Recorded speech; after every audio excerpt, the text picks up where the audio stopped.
Good afternoon. It is Friday, May 29th. I am joined by Dr. Janae Khaldun, our Chief Medical Executive, Jeff Donofrio, the Director of the Department of Labor and Economic Opportunity, Brian Kelley, the President of the Small Business Association of Michigan, Dave Dettenberg, the CEO of the Downtown Restaurant Investments in Midland and Bay City, Mark Burton, the CEO of the Michigan Economic Development Corporation, and Tony Tomczyk, the Vice President of Corporate Services and Chief Procurement Officer at DTE Energy.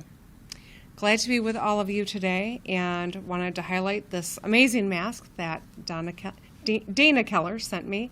It's got the state flag and the red robin, so thank you. Michigan businesses have faced unprecedented challenges in the last few months. I know that there are many people who've spent a lifetime building up their business and they are terrified they might lose it. People who have had to lay off employees who were like family to them. It's been a hard time, but my team and I have been working around the clock with our partners in government, in business, and in labor to provide some support for those who are struggling. We've worked with the federal government to secure support for small businesses who need it. And Lieutenant Governor Gilchrist and former Lieutenant Governor Brian Kelley teamed up to encourage small business owners to apply for the Paycheck Protection Program. Now, as we work to phase in sectors of our economy, I'm going to continue to work with our leaders in business, many of whom are here today, to ensure that support for businesses and workers, that they've got that support as they get back on their feet. I take the counsel of experts seriously when we're working on solutions for our state. And today, I signed an executive order creating the Michigan Workforce Development Board. The board will be vital in continuing our efforts to grow both our workforce and our economy, and will help us reach our goal of 60% of Michiganders with a post-secondary degree or certification by 2030. It brings together leaders in business, labor, and education to help ensure that in Michigan, the state that built the middle class and put the whole world on wheels, in our state, everyone has a path to opportunity. Now, all of us know the importance of getting people back to work and getting our economy moving again. The goal of the My Safe Start plan is to engage our economy thoughtfully and deliberately so that we avoid a second wave of infections, like we're already seeing in other countries and what appears to be happening in some states. The worst thing we can do is open up in a way that causes a second wave of infections and death, puts our healthcare workers at further risk, and wipes out all of the progress that we've made, not to mention lengthens the amount of time that we are in economic distress. As we've begun to phase in sectors of our economy, my number one priority has been doing so in a way that protects us, workers, customers, our families.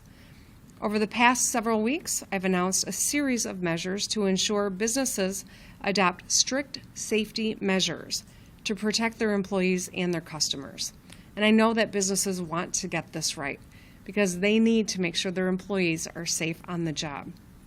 It means making sure that everyone has the appropriate PPE and can practice social distancing, and ensuring training for workers that covers workplace infection control procedures, the proper use of PPE, steps workers must take to notify the business or operation of any symptoms of COVID-19 or a suspected or confirmed diagnosis of COVID-19, and how to report unsafe working conditions. As businesses in Michigan slowly ramp up again, we are willing and working to alleviate stress as much as we can. A major form of that support for business comes from the Michigan WorkShare program.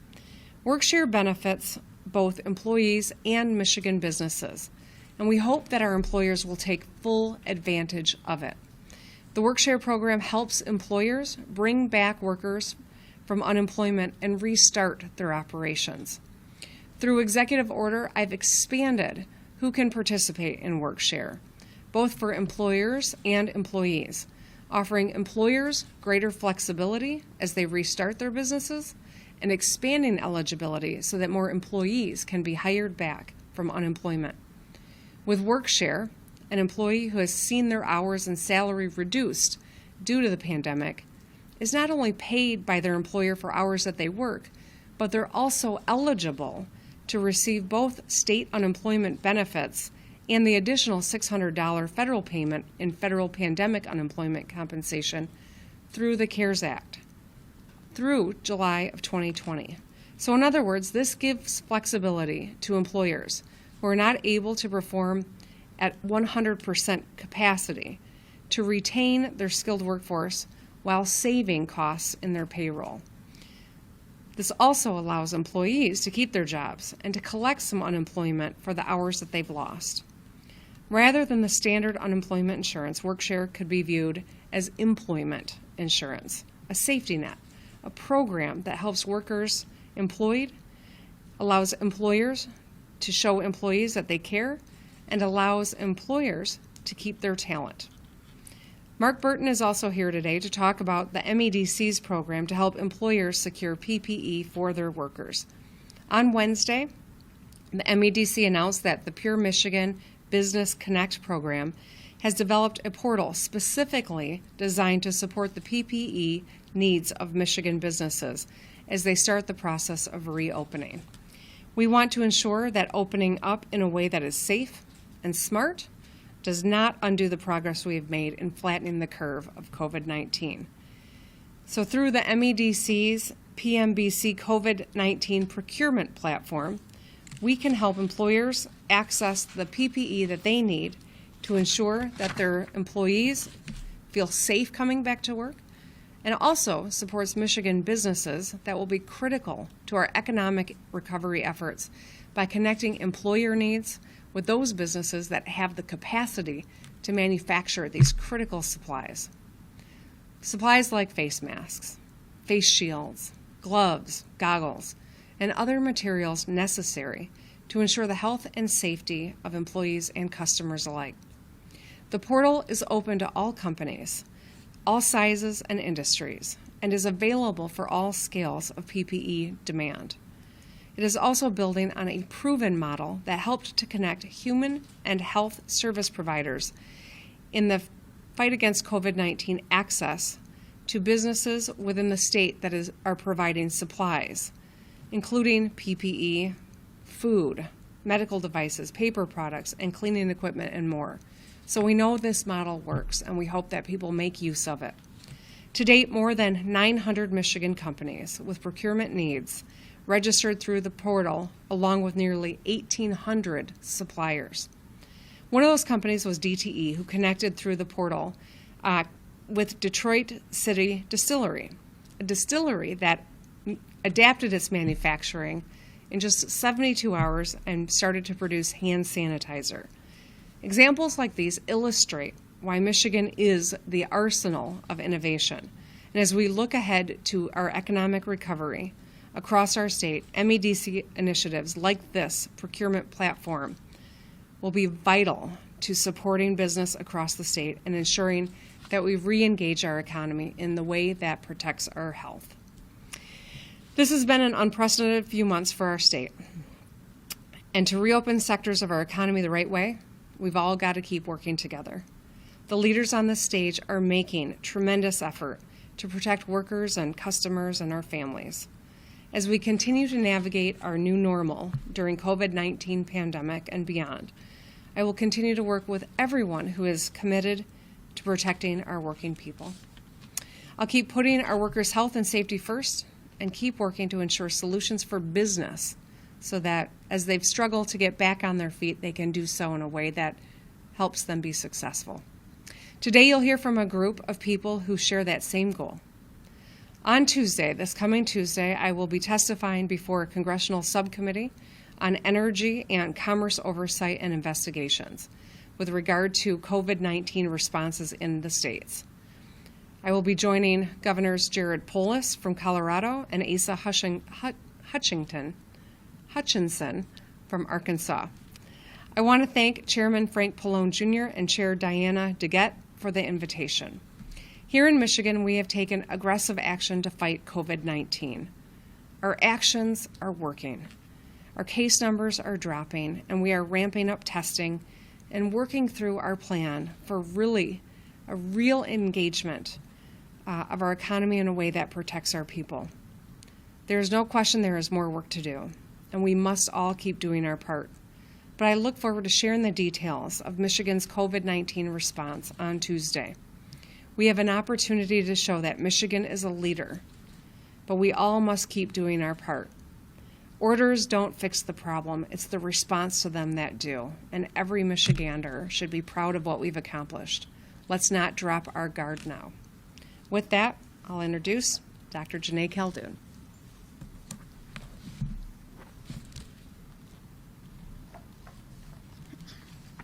So thank you, Governor.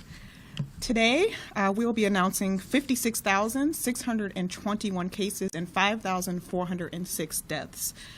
The cumulative percent of positive tests in the state remains at about 13%, but for the past 7 days, the average is just over 4%. That is really good news.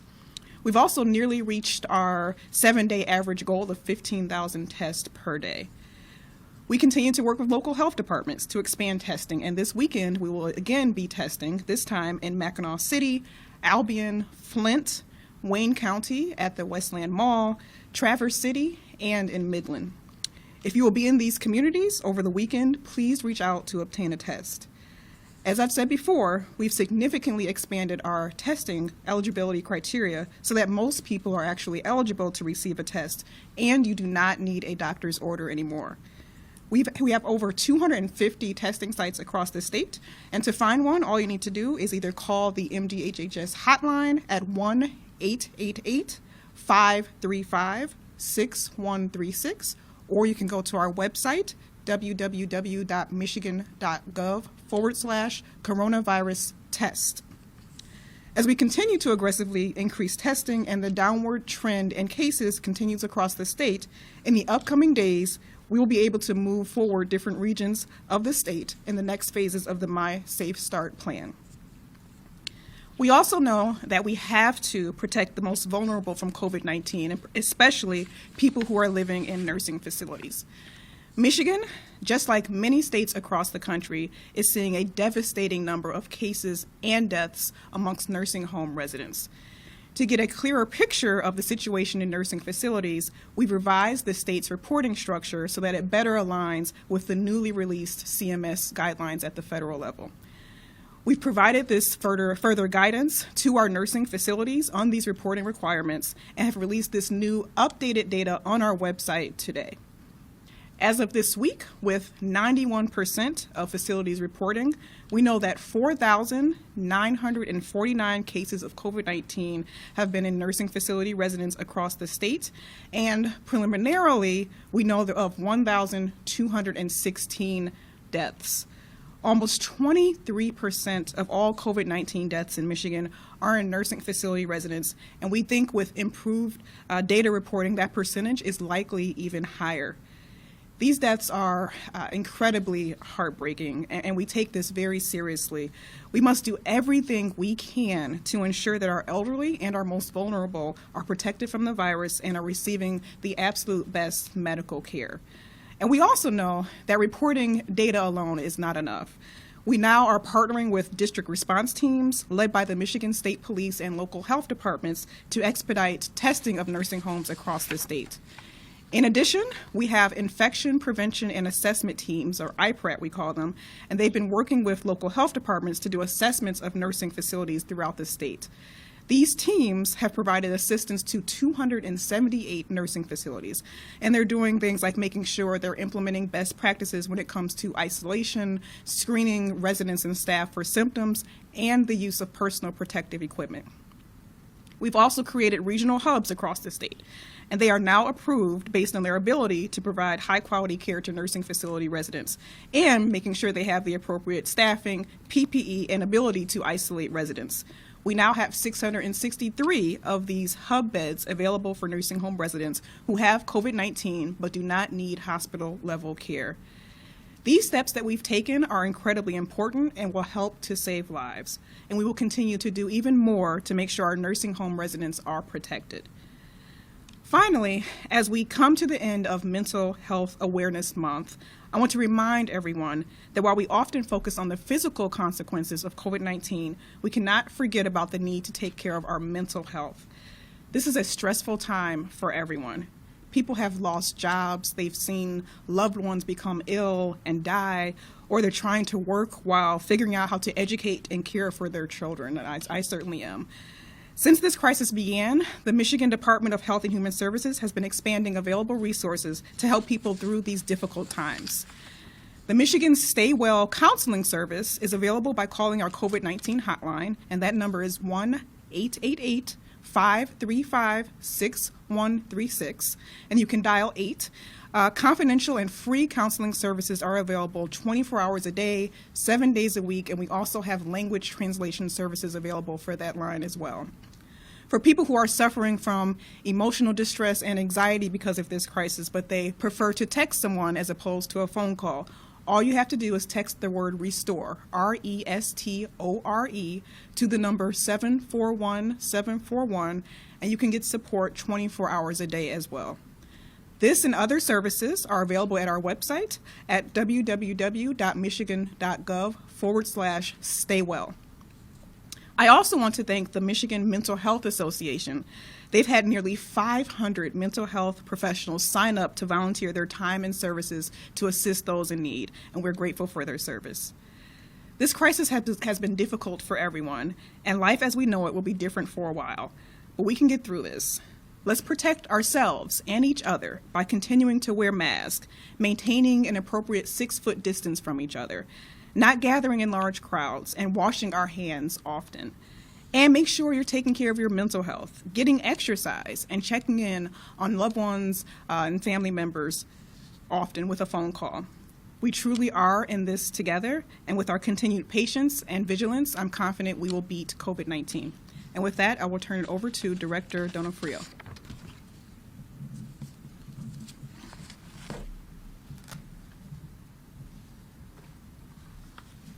Thank you, Dr. Khaldun. As the governor mentioned, and as we know, businesses across Michigan are having to adjust their operations due to COVID-19, both to keep workplaces safe and adjust to the current economic realities. LEO is working to help in both of these areas. First, to keep workers safe and workplaces safe. In addition to having recently launched the COVID-19 Workplace Safety Hotline, today we launched a new website for COVID-19 workplace safety. Michigan.gov/COVID Workplace Safety is the one-stop shop for safety resources as businesses begin to reopen. There, employers and employees can find COVID-19 safety guidelines by industry, educational videos, downloadable posters, and sample workplace safety plans. We also know that as businesses begin to restart their operations, many will, because of COVID-19, do so with reduced capacity and reduced customer demand. Businesses may be worried about how to retain their workforce or bring back employees from layoff if wages and hours may be reduced as a result of COVID-19. That's where Michigan's WorkShare program comes in. The program allows employers to bring back employees from layoff with reduced hours, while still allowing those employees to collect partial unemployment benefits. Here's how it works. Employers can sign up for WorkShare at michigan.gov/UIA. And as the governor mentioned, employees who are participating in WorkShare receive a percentage of their state unemployment benefits, the additional $600 in pandemic unemployment compensation through July 2020, and reduced wages from their employer. It's a win-win for businesses who can save thousands of dollars on payroll while bringing back employees faster and in greater numbers, and for employees who are able to make up for lost income through unemployment benefits. Already, tens of thousands are participating in the WorkShare program. With the governor's expansion of the WorkShare program through executive order, most employers now qualify for the program, regardless of the age of their business or a balance with the UIA. The coverage has also been expanded to both full-time and part-time permanent workers with employers. Furthermore, with this being an entirely federally funded program through the end of the year, for each additional person we enroll in WorkShare, it takes pressure off of the state's trust fund. To get started, employers can go and explore more information on the website. They can find video tutorials or sign up at michigan.gov/workshare. Again, michigan.gov/workshare. I'm excited that there are a number of businesses and representatives of businesses here who will be able to talk about the firsthand experience they're having with the Workshare program. How for the next 2 months in particular, this provides a really important way to get employees and employers back to work.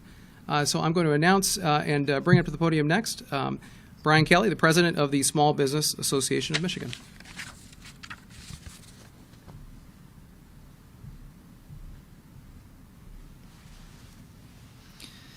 All right, thank you, Jeff. And I thought I'd start just with acknowledging these two interpreters, our total rock stars. Thank you guys for what you do. The Small Business Association of Michigan represents 28,000 small businesses across literally every county in our state and in every industry that you can think of. We started talking about the Workshare program several weeks ago when the eligibility was expanded and recognized it straight away as a really important tool for businesses as they look to deal with the current economic realities that they are facing. But it's also important for the restart of the economy. Small businesses are very unique. They have different needs and, of course, very different sizes. And the flexibility of the Workshare program is a really important feature and one of the reasons why we believe it's universally or nearly universally relevant for most businesses. You can use it a little bit or a lot. You can use it for just 1 or 2 employees or use it for all of your employees. And it also allows for reliability and certainty. You can have a Workshare plan approved for up to 52 weeks. And if you don't need it that long, there's no problem with canceling it or stopping it early. This is a really important tool. Every once in a while, one of those programs comes along that stands above the others in terms of its relevancy to what businesses need. And this is one where we have asked our members to, if there's one thing that you look at in terms of the tools that are available to you right now, that we think that this is that important that every business should take a look at it and consider whether or not it is right for your workforce. And as we know, over the coming weeks and months, that demand is going to ebb and flow. We hope there's a lot more flowing than ebbing in the future, but the Workshare program allows the workforce itself, the team within that business, to change with the cash flow of the business, and yet the employees are still fully paid. And so it's a really important tool. I thank the department and the governor for the work to expand eligibility and also the forethought in ensuring that it works. It can be worked and made to harmonize with the Paycheck Protection Program. I'd like now to introduce Dave Dittenberg, who is the CEO of the Downtown Restaurant Investments. Dave.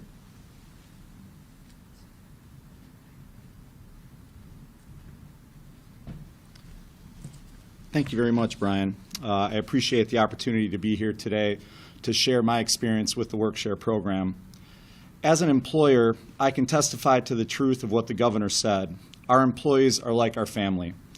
We will do whatever we can do to alleviate pain during this very difficult time. Workshare is not a cure-all for everything, but it certainly has helped my business. I'm sure if more business owners and employers knew about it, they would also benefit as well. Here's what I want to share with my fellow employers. The Workshare program is an excellent and economical way to retain your employees. The program has allowed us as business owners the flexibility to bring back our employees to work in a way that fit our needs, allowing us to utilize our most talented employees with reduced hours and compensate them properly for their hard work, which in turn allows us to meet the needs of our precious customers. The program has also created excitement for our employees coming back to work, allowing them to potentially earn more by participating in the Workshare program than if they stay on unemployment, and giving them the opportunity to be trained with our new safety measures and guidelines. Getting started was simple. I logged into my employer MIWIM account on the unemployment website, created a simple plan, and updated my employees' information, and was received approval within 24 hours. I am very happy to report that the program has also allowed our employees to keep their health care and retirement benefits. My hope is that other employers in our great state will take advantage of this program to help them meet their unique needs and provide financial stability to their employees.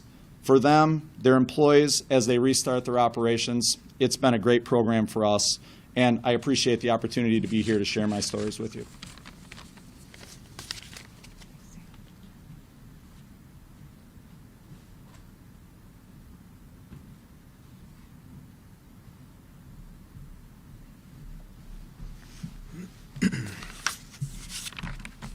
Good afternoon. My name is Mark Burton, CEO of the Michigan Economic Development Corporation, and I wanted to actually start and thank Dr. Jay and Governor Whitmer for the leadership they've shown over the last few months. The state certainly appreciates it. At the MEDC, our Peer Michigan Business Connect COVID-19 procurement platform is a key part of our efforts to create programs and repurpose existing resources to support the companies and workers on the front lines of COVID-19 while providing economic relief around the state. Since 2011, PMBC has facilitated more than $11.1 billion in new contracts, supported 54,000 Michigan jobs, and provided business connections across 79 different industries. Streamlining the procurement process to provide opportunities for Michigan businesses to grow here is what PMBC is all about. We have harnessed those years of experience and connections to address procurement challenges around COVID-19 head-on. That includes helping employers access the PPE and other materials they need to support their employees' safe return to work while also supporting Michigan businesses. And we know the demand is there. Since Wednesday alone, we received submissions from over 1,000 businesses with needs for PPE procurement. We also know Michigan companies are uniquely suited to retool, ramp up production, and innovate to meet that demand. Companies like Detroit City Distillery, who the governor mentioned earlier, adapted its manufacturing facility in 72 hours to produce and distribute 21,000 gallons of hand sanitizer for the region's first responders and essential businesses, including DTE, who's here with us today.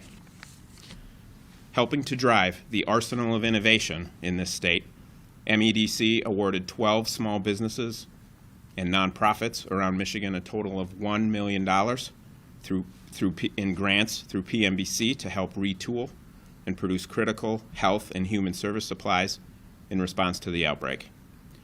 This effort is expected to support the production of more than 5.5 million individual PPE supplies right here in Michigan, and to provide these companies with access to new customers and growth opportunities. Over the past 2 months, we have responded with agility to expand existing programs and develop specific relief efforts to face the current crisis, like the demand for PPE, while keeping our attention on the future economic needs of the state. To that end, we successfully deployed 14 different response programs that have allowed us to support more than 2,700 companies and help retain more than 11,000 jobs for Michigan workers. At the MEDC, we have also been very intentional in ensuring we are driving outcomes in every region of the state and creating equitable opportunities for access to capital and other critical support. And even as we continue to respond to immediate needs, it is vital that we also stay focused on restoring economic prosperity for all Michiganders. We must continue to support the businesses and the community projects that will secure the long-term economic health of our state and our citizens. We know that many businesses continue to face uncertainty right now, and our economy is going to look much different than we are used to, especially over the next few months. But MEDC is committed to using every resource to support relief and recovery efforts as our economy begins to reopen once more. Michiganders have been through tough times before and come out the other side stronger, smarter, and more determined than ever to succeed. And this time is no different. We'll lean into what we do best as innovators, designers, and builders to ensure our state and country has access to the goods, services, and care they need as we begin to re-engage our businesses and communities once more. It is in this spirit that we developed the PMBC COVID-19 procurement platform and are working with partners across state government, including MDARD and LEO, to make it as easy as possible for employers in this state to access PPE produced right here in Michigan. With that, I will be turning it over to Tony Tomczak, Chief Procurement Officer at DTE, to share the success they have had in utilizing COVID-19 procurement platform. And DTE was a founding member of PMBC, and last year committed to using the program to spend $1.5 billion with Michigan suppliers annually through 2024, including $2.5 billion in spending with diverse Michigan suppliers during that same 5-year timeframe. We appreciate the partnership, Tony, and we welcome him to share his perspective.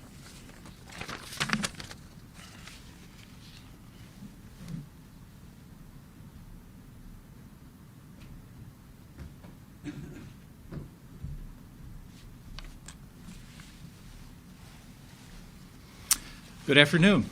I'm Tony Tomczak with DTE Energy. I'm the Chief Procurement Officer and Vice President. DTE has no more important priority than health and safety. So when the pandemic came about, we had to find our most critical partners to help us with sourcing products to keep our employees, our customers, and our communities safe. Pure Michigan Business Connect was one of those great partners that helped us. We've been a leading investor in Michigan business for over a decade now. Today, we continue using our procurement dollars to help local businesses through this toughest of times and through this crisis. 92% of our spend with initial COVID supplies has been with small Michigan businesses, $15.3 million worth. We also spent $9 million with minority suppliers here locally. To achieve these results, we relied on relationships from a number of organizations, with notably Pure Michigan Business Connect being the biggest. We also utilized the Michigan Minority Supplier Development Council to help us through this crisis in a very big way. Through the PMBC database, we quickly connected to new and small local suppliers selling the products we needed. We've mentioned the Detroit City Distillery. They provided over 3,000 gallons of hand sanitizer in our greatest time of need. We also have bought 600,000 face masks from a company called National Filters located in Harbor Beach. PMBC is excellent in finding resources for businesses transitioning to in-person operations over the next few weeks. They've helped us to lower costs by finding companies locally that are ready to manufacture and ready to provide those things that we need the most. It gets rid of all the overseas shipping costs and delays and really supports the Michigan economy. Beyond traditional procurement, we're also finding new ways to help and support business in our communities. Last month, we partnered with Choctaw Call, a Detroit minority supplier and partner to DTE, to provide 2 million KN95 masks to first responders in a time when they needed them the most. Earlier this week, we joined the City of Detroit and others to launch Detroit Means Business. The website and playbook provide all the information a small business needs to keep employees and customers safe as they reopen their doors. As a part of that effort, the DTE Energy Foundation donated enough masks, hand sanitizer, and gloves to create 6,000 startup kits for small businesses. We're proud of these efforts because we realize small and medium businesses are the key to our economy. They provide jobs and they keep employees working. Together with the PMBC, we're proving that through this crisis, we can help our business community keep employees and customers safe, and get the doors reopened and make things happen in the best way possible. Thanks for the opportunity to speak today.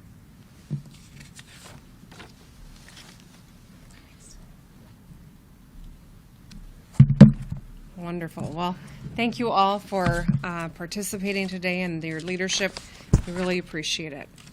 Happy to open it up for a few questions. Governor, you've acknowledged a number of times that there have been a lot of hardships for people in the state. I know you're very well aware of that, particularly for business owners, and you've been talking about a lot of that today. But I hear from people, as I'm sure you do, on a daily basis. One family-owned restaurant in Grand Rapids with 2 locations, and they're concerned that if their inability to open in a more robust way doesn't come around soon, that 45 people are going to be permanently unemployed. A family-owned hair salon of 19 years said they don't know how much longer they can hold out.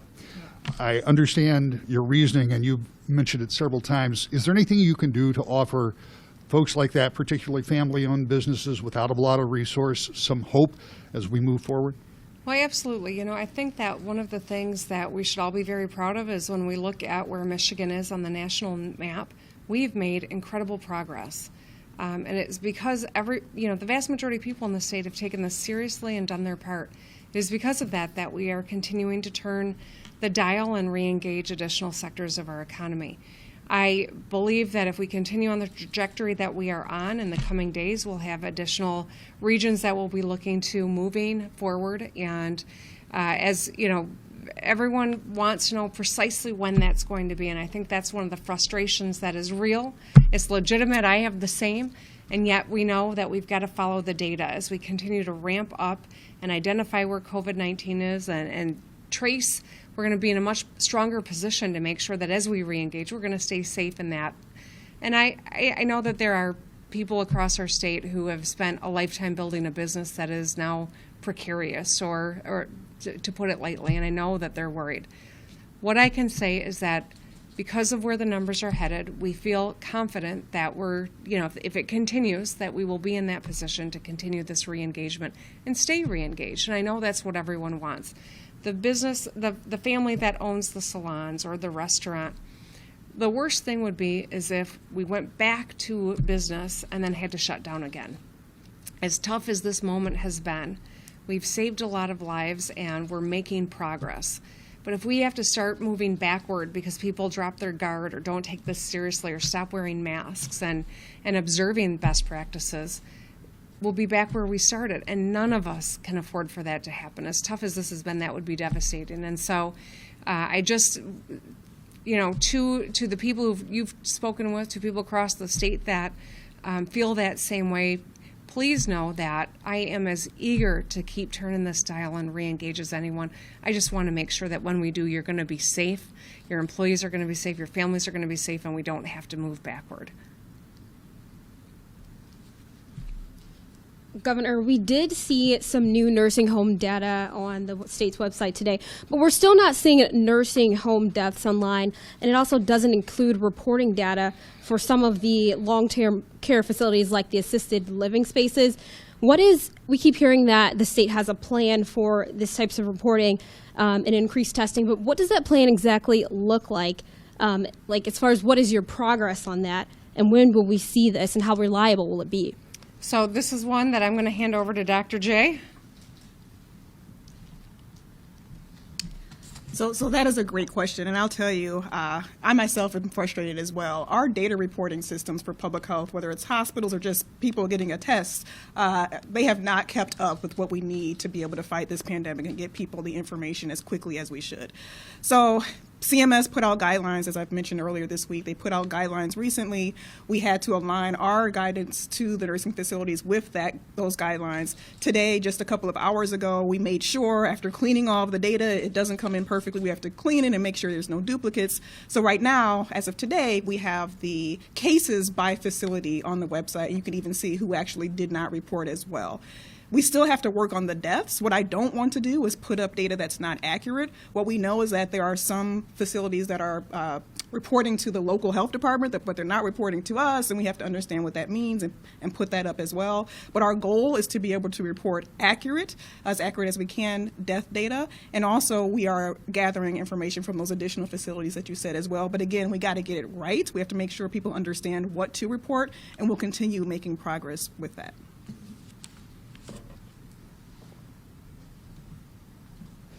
This is for the governor. So you said yesterday that we shouldn't stick to the July 1 deadline for getting the budget done, but there are still school districts, local governments that need to know how much money they can expect from the state because they have their budget years beginning then. When will they know what to expect?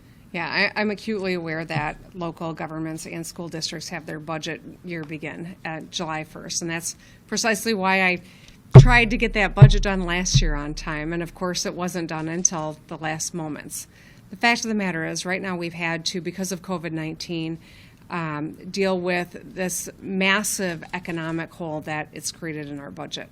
It is my fervent hope that as I testify on Tuesday before Congress, that I can tell the precise story of what is happening here with regard to these shortfalls and what's at risk here.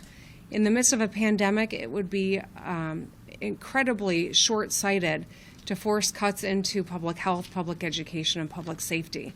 And yet, that's the potential problem that we're confronting, and that's what I'm trying to avoid by hoping that and working to encourage Congress to take action. And it's my hope that the Republicans in town are reaching out to the United States Senate leadership as well as the White House to encourage them to move forward so we can avoid that. We recognize, too, that moving the tax collection back means that we won't know even when you look at the revenue estimating conference what precisely we're dealing with, which we would have a lot more information generally. And so it was July 1st is the right goal, but because of COVID-19, it is an unrealistic one at this moment, and that's why we've got to do the best we can with as much information as we have, and we'll know a lot more as we get closer to that timeline. Then what is a realistic goal? Well, we're going to have our tax collections in July this year. We'll know what we've brought in at that point. We should also know whether or not Congress and the White House were able to deliver on a fourth supplemental, and so we'll have a lot more information at that point. Governor, I know we try to keep these focused on the pandemic, but we can't ignore what's happening in Minnesota and the events over the past several days. Would you care to weigh in on your observations on that, please? Yeah, thanks, Rick. I think like many, I've been watching the news and just horrified by what we saw in the video. George Floyd's family deserves a thorough and timely and impartial investigation into the protocol and procedure and the events and circumstances surrounding his death. Every time something like this happens, whether it makes the news or not, it's just another reminder that we've not treated this broken component of our culture with the urgency that it demands. And there has not been enough urgency in doing the hard work that we need to do as a country to enact the cultural change. It's long overdue, and I cannot pretend that I understand the exhaustion or the desperation that African Americans across our country are feeling right now. Can't imagine being a mother who's afraid every time her son goes out in public that he might not come home.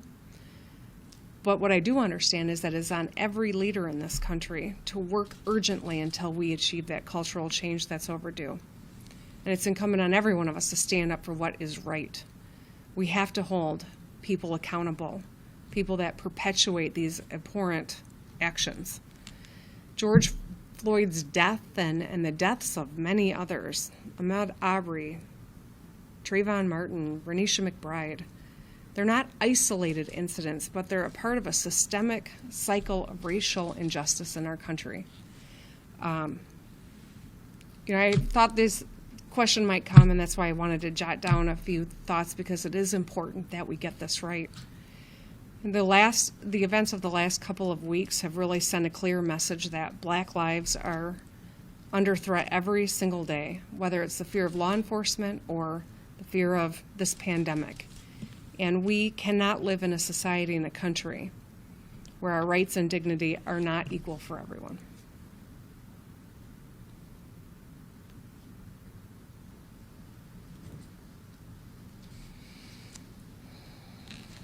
Governor, can private and municipal campgrounds be open right now during the stay-at-home order? I know the FAQs you have on the website says no, but there are lots of private campgrounds still open and with seasonal campers right now, and many are staying closed for fear of losing their license from Eagle. So, at this point, what I said earlier about the trajectory that our numbers have been on, if it continues this way, I'm optimistic that in the coming days we'll be in a position to take another step forward. It is absolutely, essential that we all continue to do our part. And I can't stress that enough because Michigan has been a leader in what we've been able to accomplish and people taking this seriously and doing their part. We need to continue to be a leader, a place where people know that we are disciplined, we take this seriously, and we are eager to get re-engaged. With regard to campgrounds, obviously the state campgrounds are not open.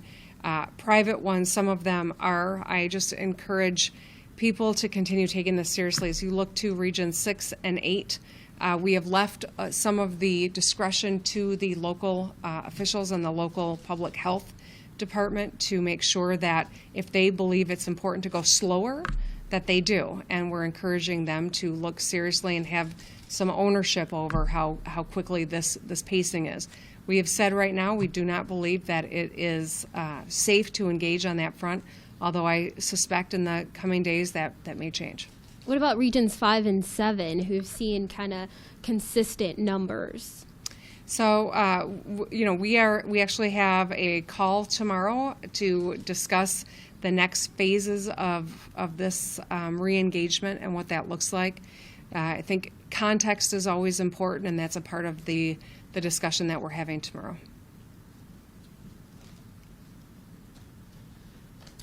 Just to follow up on that, Governor, what benchmarks will you need to see in order to lift more restrictions?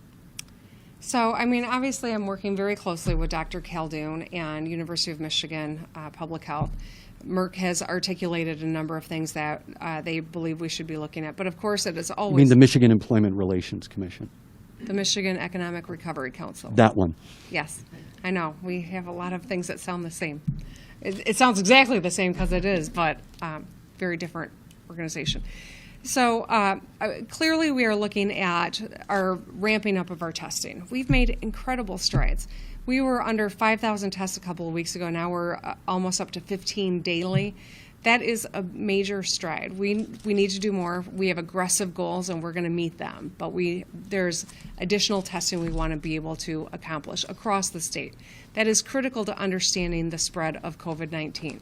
As we are doing this testing, we have seen our numbers continue to decrease in much of the state. That is cause for optimism. Also, we are working to watch the number of beds in our hospitals, hospitalizations, death rates. These are all pieces of the data that we have to assess. But as I've said many times, and I'm sure I'll say it many times in the future, context matters. If you have 100 COVID-19 positive cases in a region, in one region that can be de minimis, although it's serious, we take it seriously. In another, it can be devastating. And that's why context matters. If it all happens at one point, a congregate care facility or a workplace, that is different than if it is randomized, spread across a community, which the latter is much more concerning. And so context is a part of the calculation as well. And I know that that's an unsatisfactory answer for people that just want to see numbers on a dashboard and know that something automatically happens. But that is the important aspect of what public health is and how public health works. All right. Thank you. Thank you. 怎么又晚了？这诊所太远了，这里多开几间就好了。政府里需要有我们的人，需求才会被听到。哎，你这……哎，你们两个都对，可光说有什么用呢？填好2020年的人口普查，就可以协助公共资金的分配，比如地方医疗、更多的政府席位。想要给自己发声啊，赶紧上网填，打电话也行。请上2020census.gov 完成普查。